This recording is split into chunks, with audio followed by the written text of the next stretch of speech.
relación médico-paciente es uno de los aspectos más importantes a la hora de ejercer la medicina. Bueno, realmente es la parte, diría yo, que la columna vertebral, la relación médico-paciente. ¿Por qué? Porque sobre ella se sostiene una gran cantidad de cosas. En el caso del campo de la ginecología, nosotros necesitamos, y a veces parecemos como lo curan cuando están haciendo confesión. Entonces nosotros necesitamos obtener algunos datos que a veces son claves importantes para llegar a un diagnóstico, y es a través de establecer una adecuada relación médico-paciente como nosotros podemos lograr obtener la información precisa y adecuada para poder llegar a un diagnóstico. La única manera es tratando de que la paciente entienda que existen y el médico también tiene que saber que existen una serie de normativas con respecto a esta relación médico-paciente. Una de esas normativas iniciales es que todo lo que está dentro de la consulta, por supuesto, se queda dentro de la consulta sin importar quién venga a buscar la información. Solamente un juez, a través de un proceso judicial, es que puede obtener esa información. El resto de los familiares no puede, a menos que el paciente o la paciente consienta que la información obtenida ahí se pueda decir. El resto no se puede decir. Si el paciente entiende eso, el paciente puede abrirse y puede dar la información que nosotros necesitamos. Por eso es que yo digo que es como la columna vertebral para nosotros coordinar la información. Ok, entonces diré que la confidencialidad entre el médico y el paciente es una de las primeras claves. El primer factor a tomar en cuenta es ese.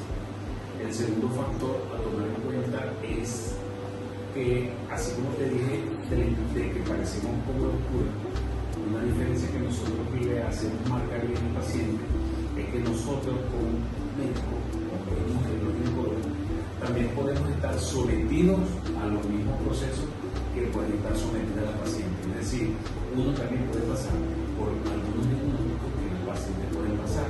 Cuando ellas entienden esta situación, entonces pide la segunda parte, que por supuesto la primera es la confidencialidad, y la segunda parte es el hecho de que todos nosotros podemos estar expuestos a las mismas situaciones para un diagnóstico. Claro, como la empatía. Sí, básicamente, ahora lo llaman empatía. Yo diría que es, porque yo me gusta ir un poquito más allá de algo llamado empatía.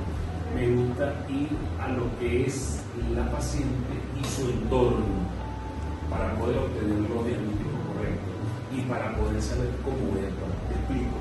Una paciente no es lo mismo una paciente que está casada a una que no está casada. No es lo mismo una paciente que tiene solamente un novio y lo llama novio, a una que lo llama pareja o llámelo esposo o no. No es lo mismo que la paciente esté sola en un momento determinado, sin pareja. No es lo mismo que la paciente esté aquí y su pareja afuera, y ahorita surgen otros temas nuevos con respecto al desarrollo de la función sexual, ¿okay? O las variantes de la función sexual. Todos esos son factores que uno tiene en cuenta, que es la empatía más el entorno familiar de la paciente, lo que hace la segunda parte de la relación con el paciente. Algunos otros factores como los factores culturales. Ok, en la primera parte de toda la historia, nosotros como médicos, en la ficha patológica, nosotros nos interrogamos varias cosas. A los internistas les gusta mucho preguntar qué nació, de dónde es. En el caso particularmente mío, he logrado obtener como que de dónde son las personas por el apellido. Entonces, una primera parte que yo tomo en cuenta es cuál es el apellido del paciente. Eso me habla acerca de la cultura geográfica del paciente. Otro aspecto fundamental que preguntamos es el nivel cultural, es decir, el grado de instrucción de un paciente. No es lo mismo hablarle a una persona que sea profesional y que su profesión tenga que ver con la ciencia de la salud a una persona que no sea profesional, una ama de casa que no estudió sino de tercer grado. Tampoco es lo mismo, porque forma parte también la edad de la paciente. Lamentablemente, nosotros los seres humanos vamos perdiendo ciertas capacidades cognitivas con la edad. Entonces, no es lo mismo una mujer profesional que tenga 20 años o una mujer profesional que tenga 60, 70 años. La mujer de 70 ha perdido algunas capacidades, entonces le cuesta entender algunas cosas. Entonces, la parte cultural tiene que ver con la edad, con el nivel cultural que tiene, con el nivel geográfico donde viene, y el nivel geográfico tiene mucho que ver con cómo fue educada la paciente. En Venezuela hay mujeres, personas que han vivido toda su vida en ciudades, tienen un tipo de educación y cultura diferente a la que han vivido mucho tiempo en zonas rurales. Entonces, por supuesto, el nivel es muy diferente y, por supuesto, eso se tiene que tomar en cuenta a la hora de cómo hablarle a la paciente, primero para obtener la información y segundo para que el diagnóstico al cual uno llegó pueda ser entendido por la paciente, así como la terapéutica que uno le pueda implementar. Claro, entonces uno buscaría la forma de adaptarse al paciente de acuerdo a los factores a plantear. Sí, yo considero que el reto para el médico es eso, no hacer que la paciente se adapte al médico. En la medida que uno estudia, en la medida que uno va aprendiendo, en la medida que uno va buscando conocimiento y tecnologías nuevas, se van aplicando al paciente. Ahora, el rol mío, el papel mío es que la paciente entienda todos estos estudios, toda esta tecnología para la aplicación en la conducta. La primera estrategia que utilizo es ver con camino cuando va entrando a la consulta. La segunda estrategia que utilizo es ver cómo trabaja el paciente.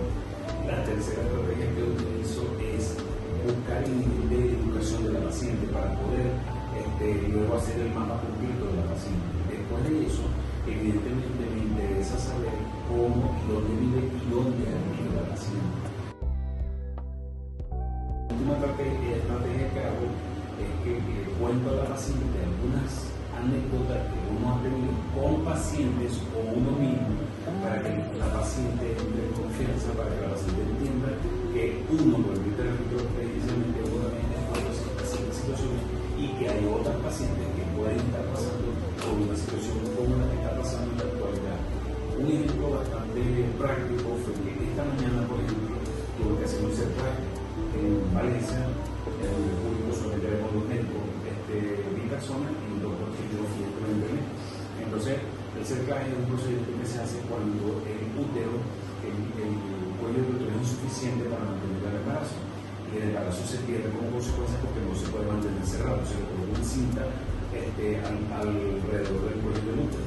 Entonces, por ejemplo, en este caso, explicarle al paciente el procedimiento, pero para que la paciente entre en confianza con todo el procedimiento, es que la paciente entienda, en el caso particular, que uno puede dar clase de pregrado, que uno da clase de posgrado, que uno va a escribir otro procedimiento, que así uno también lo aprendió, y cuál es el material que se utiliza, que es una parte, en este caso del procedimiento, una parte de la estrategia para que la paciente sepa y tenga la confianza de que, porque ella, en este caso particular, la paciente tiene antecedentes de un CERCLAS anterior fuera de Venezuela.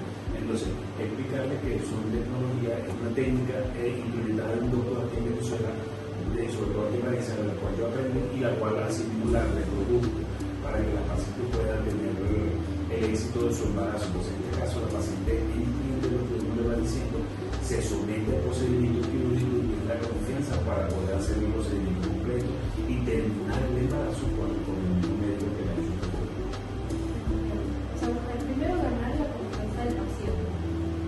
Esa es la parte más importante. Si el paciente se gana la confianza, si el médico gana la confianza del paciente, el paciente puede hacer todo. Una estrategia que yo utilizo cuando tengo estudiantes de pregrado en el servicio es que no le digo bachiller, porque el paciente, a mis médicos residentes que son médicos que están haciendo posgrado, los llama pasante, pero la paciente afuera cree que el pasante es el estudiante de pregrado que no sabe nada. Entonces, uno como coordinador en los posgrados, uno no va a pasar la consulta, sino que uno supervisa que el médico residente de posgrado pase la consulta. ¿Qué le digo yo a los médicos? La seriedad, la vestimenta para ellos, ¿okay? Porque ya en el caso uno le deja cambio, pero para los que van empezando, entonces la seriedad, la vestimenta y la seguridad con la que hablen, así que la paciente gane su confianza, permitiendo al paciente dos cosas fundamentales: darle la información y que en este caso del médico acude.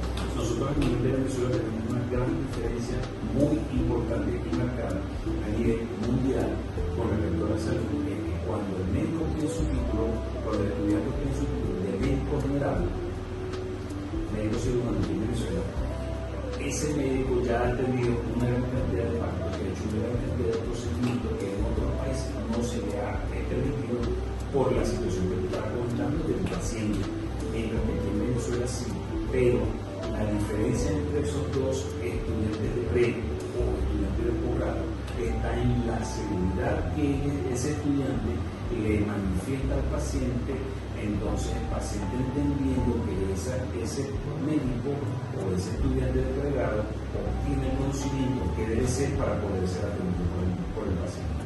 Entiendo. O sea que como médicos de formación tenemos que tener muy en cuenta su propio entorno, la seguridad, la vestimenta, cómo se refiere al paciente y todas esas cosas. Sí, hace poquito tuve la oportunidad de ver un trabajo de investigación reciente, relativamente reciente, el año pasado, acerca de la vestimenta de los médicos y acerca de la esposa. Y el mono de color oscuro, azul oscuro y negro, la mayoría de las pacientes entrevistadas lo toman como seguridad, o sea, es decir, que le transmite seguridad al paciente. La bata blanca también le transmite seguridad y la vestimenta, en el caso de los hombres, las camisas, sobre todo blancas, ¿verdad? Y el médico que usa corbata o traje también transmite cierta seguridad al paciente, así como la dama, la mujer adecuadamente vestida, también transmite cierta seguridad al paciente. Evidentemente, eso es un trabajo de eso es una parte que hacen. En el caso mío, la observación que yo he hecho es sencillamente la manera como el estudiante en formación de pre o en formación de posgrado habla al paciente entendiendo la cantidad de cosas. ¿Qué pasa? Hoy en día tienes que saber que hay una situación bastante real y bastante actualizada como acerca de el trato de los estudiantes pre y posgrado. Entonces, ¿qué pasa? A veces nosotros como personas que estamos hablando con pacientes no entendemos que la carga que yo tenga no la puedo proyectar al paciente, que es como lo último, pues, ¿ok? O sea, busco la formación profesional para que aprenda, transmito la seguridad al paciente, pero ahora, como parte de ese engranaje, no debo demostrar nada de mis antecedentes personales, algo que se habla también mucho acerca del número de horas que nosotros trabajamos y cómo uno va a atender al paciente. Entonces, ¿qué es lo que yo le recomiendo a la generación que está estudiando? Al terminar una jornada de 2 o 24 horas, por ejemplo, hacerse adecuadamente en la cara, darse el sueño, entre comillas, en la cara del sueño, y mostrar la mayor seguridad y tranquilidad al paciente. Esto le transmite la confianza al paciente, porque recuérdate que al médico siempre lo señala, descanse, no descanse, coma, no coma, siempre lo van a señalar, porque uno tiene que actuar de manera rápida. Pero a pesar de eso, siempre lo que más está en el recurso es la seguridad del médico para ejercer la profesión. Concluyendo, entonces diríamos que la parte importante de la relación médico-paciente es establecer el médico debe establecer una serie de pautas para poder tener una buena relación médico-paciente, tratar de llevar a cabo cada uno de los objetivos para poder tener una buena relación médico-paciente. Entonces, seguridad, el estudio por supuesto del médico, la seguridad, la confianza, no comentar absolutamente nada de lo que la paciente le dice a uno, y la preparación técnica de lo que sería el tratamiento posterior con respecto a la paciente, o sea, cuál es todo ese tipo de cosas. De esta manera nosotros logramos tener todos los datos del paciente. Si nosotros evaluamos quién, cómo, cuándo y dónde de cada paciente, podemos obtener de la paciente la mejor información para poder llegar al médico. La relación médico-paciente siempre, en todas las especialidades, va a ser la base para poder llegar al médico.